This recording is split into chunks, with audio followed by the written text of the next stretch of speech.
So I've had companies send me some pretty cool stuff to show off to you guys, but this is the first time I've ever got something that isn't even released yet, which is pretty exciting. This right here. Oh, it's a big box. This is the Filament E2 from Sunlu, and they sent it to me to test out before it's even released. How cool is that? I'm going to open it up and show you what it looks like. So as I'm taking this out of the box, I know this is totally like off the wall comment, but look at the packaging foam on this. It all is like cut and like fits together in a really interesting, intricate way. I've never seen foam cut in this way. This is really, really interesting packaging technique. This is cool. I don't know. I had to show that off. So we've got it out of the box. It's still in this bag here, and it also has protective plastic wrap all around it. I'm going to go ahead and remove all that. This looks pretty freaking good. It's very similar to the S4. I also have that filament dryer from Sunlu. I'll go ahead and spin this around and give you guys a good look at it. And if you don't know already, the max temperature is 110 degrees Celsius, which is pretty hot. So one thing they advertise for this particular filament dryer is that it can also anneal filaments, such as carbon fiber. Wow, that door is hefty. I did not expect it to be so heavy. But yeah, you can anneal carbon fiber filaments in here. You can put two spools side by side, and you can also put, I believe, a 3 kilogram spool in here. Very nice. Let me show you what it looks like inside. Oh.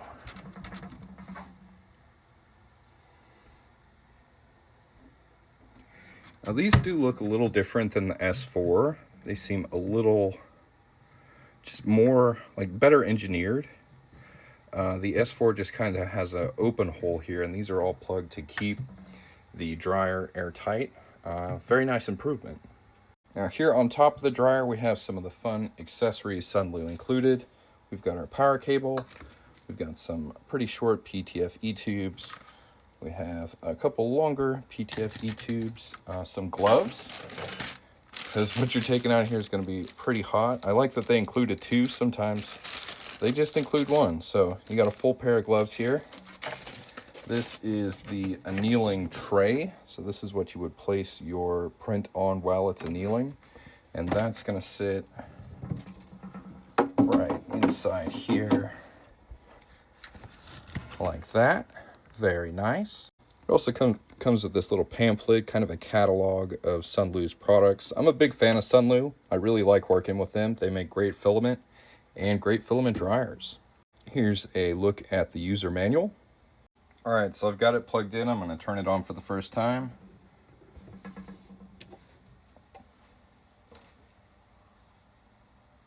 And then there's a little power button right here as well. And that's going to turn it on. I don't know, something about this screen is just a bit clearer than the S4. The setup's very similar. You've got your presets here, your temperatures, your modes, your time. But it just seems a little cleaner. Okay, to turn this off, you double tap. So the main selling points of this filament dryer here is that it can dry filament and you can anneal finished prints. To show that off, Sunlu also sent me some of this PA6 carbon fiber PLA. And what we're going to do is we're going to print two things, exact same prints. Then we're going to anneal one of them and strength test the two prints after one has been annealed. This stuff looks super cool. So I'm going to go ahead and print those two things now, anneal one of them, and then test it out to show you the difference. Because when you're working with specific materials like this carbon fiber, if you anneal it, it makes it stronger, and you can actually make some really strong parts with this stuff. So if you'd like to get either this carbon fiber or this filament dryer, check out Sunlu's website. You can pre-order this right now. And I'm going to go print some stuff. This is the first test print I'm going to do with this filament. You can find it on MakerWorld, and this is the creator. Shout out to them. See how that goes. So far, so good. I do want to note that this filament has a pretty high printing temperature, so make sure to adjust that if you do print with this. Let's go. All right, so our two prints here are done. So far, these are absolutely identical. I did print another one in Sunlu PLA just to kind of, compare the carbon fiber to the PLA strength. And we're gonna anneal one of these, and I'm also gonna print something else just to do a actual strength test, as this is more of a flexibility test. There is some strength to test with this part, but I'm going to print something else too. And that's going to be this durable bag holder. So I'm going to print one of these in PLA, two of them in PA6 carbon fiber. I'm going to anneal one of them, and then we're going to strength test them. Shout out to Craftsman Live for posting this on MakerWorld. If you want to print it, that's where you can find it. Let's print these. And I am going to print these with an infill of 90% just to make them decently strong, give them a good chance. Just gonna check in quickly on the progress. These are looking great. There's no stringing.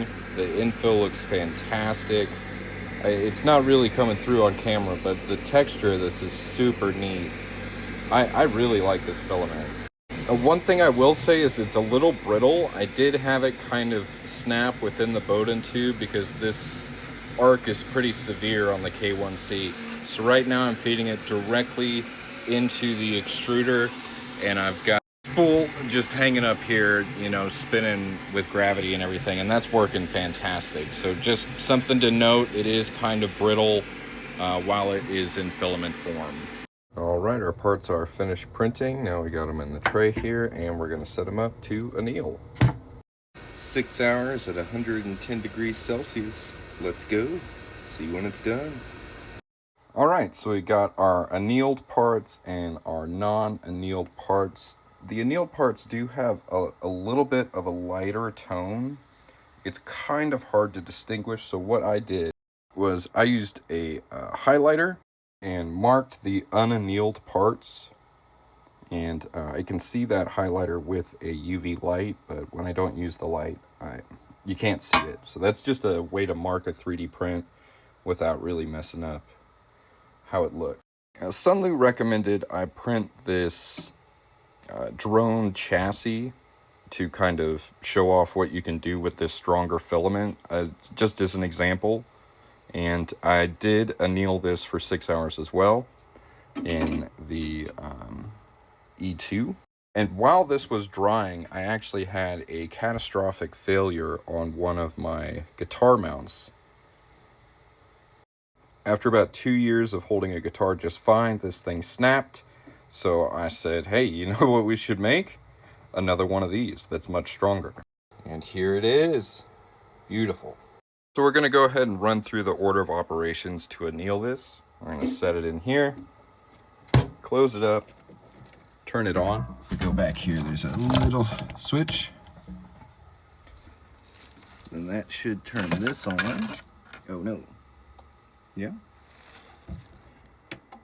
There we go. And we'll do touchscreen. And it's already set to PA6 at 110 degrees, but we are going to set the time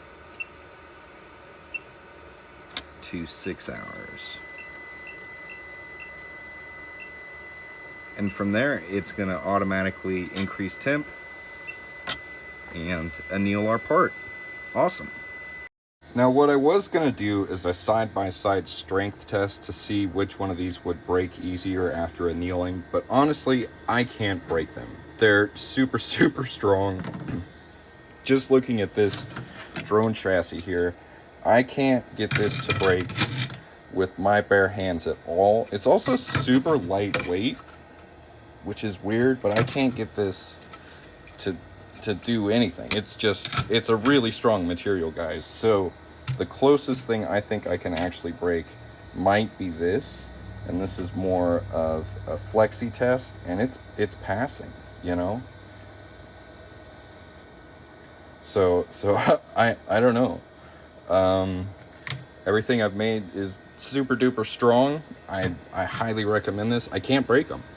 I can't do it. I like this stuff a lot. If you'd like to try out some PA6 or the E2 filament dryer, go to Sunlu's website. Thanks again for sending this stuff out. This is an incredible material, and I'm really stoked to make some stronger parts with it. Okay, so this may be a really dumb way or a really smart way to show how strong these parts are. I'm sorry I don't have any rope, so I am using a phone charger. But basically what this does is it measures hand strength, and what I've done is I tied it to the part, and we're just gonna pull as hard as we can.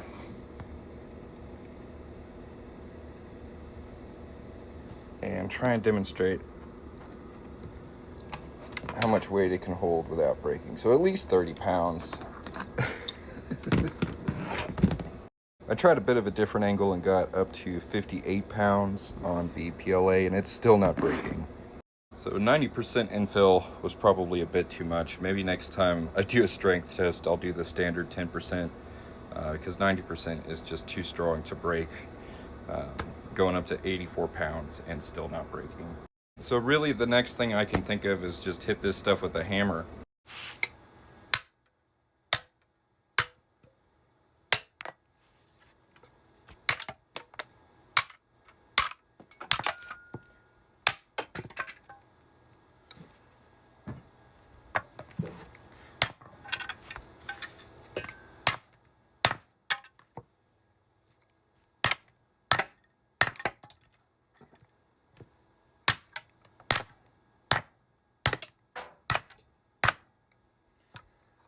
Finally, the PLA gave out. Alright, this is the non-annealed.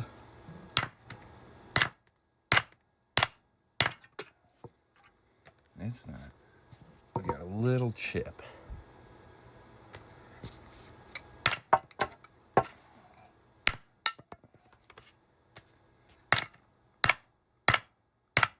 It's pretty tough. It's not even really leaving a mark on it.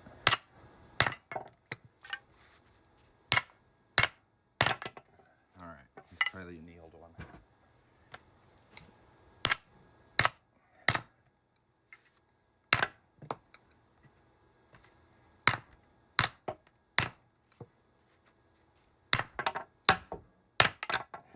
It's not doing nothing. It's still completely intact. If you enjoyed this video, leave a like, leave a comment. Thanks for watching. And just for you who are curious, the drone infill was about 15%.